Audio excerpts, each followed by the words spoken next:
దేవుని నామమంతటిలో వాక్యమును గొప్ప చేయటానికి కారణాలు చెప్పుకుంటున్నాం కదండీ! అందులో అతి శ్రేష్టమైన అంతము లేని, అవధులు లేని ప్రేమ లోకానికొచ్చి మనల్ని ప్రేమించింది. ఆ వాక్యం మరి మొదటి యోహాను 4:9 మనము ఆయన ద్వారా జీవించున్నట్లు దేవుడు తన అద్వితీయ కుమారుని లోకంలోనికి పంపెను. దీని వలన దేవుడు మన యందుంచిన ప్రేమ ప్రత్యక్ష పరచబడింది.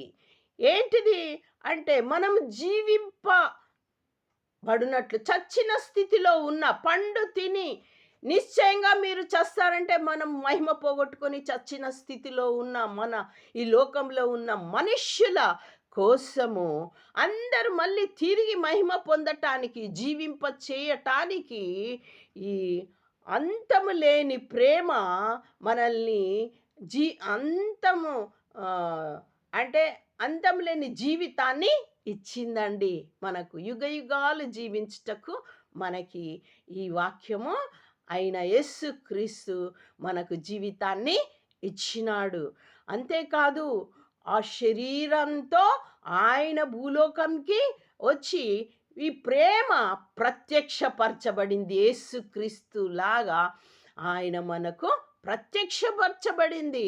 ఇదే అవధులు లేని ప్రేమ. దేవునికి స్తోత్రం. మొదటి యోహాను 4:10 మనము దేవుని ప్రేమించితిమని కాదు, తానే మనలను ప్రేమించాడు. నే వెదకి రాలేనని నా కోసం వచ్చావయ్యా, మన పాపములు ప్రాయశ్చిత్తమై ఉండుటకు తన కుమారుని పంపెను. ఇందులో ప్రేమమున్నది. ఇదే అంతము లేని ప్రేమ, అవధులు లేని ప్రేమ. ఎందుకంటే పాపములో ఉన్న వారిని తల్లిదండ్రులు కూడా ప్రేమించటానికి వారికి మనస్సు రాదండి.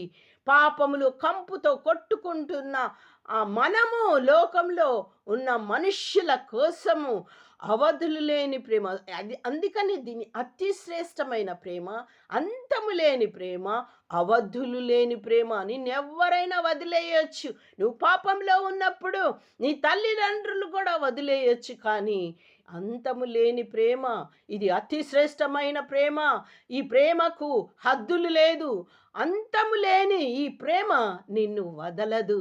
కాబట్టి ఈ ప్రేమను, ఈ వాక్యమైన యేసుక్రీస్తును నువ్వు విశ్వసిస్తే నిత్యము జీవిస్తూ ఉంటాం మనం. కాబట్టి నువ్వు విశ్వసించు, నిత్యము జీవించు, ఈ ప్రేమను ఆస్వాదించు. ఆమేన్, ఆమేన్.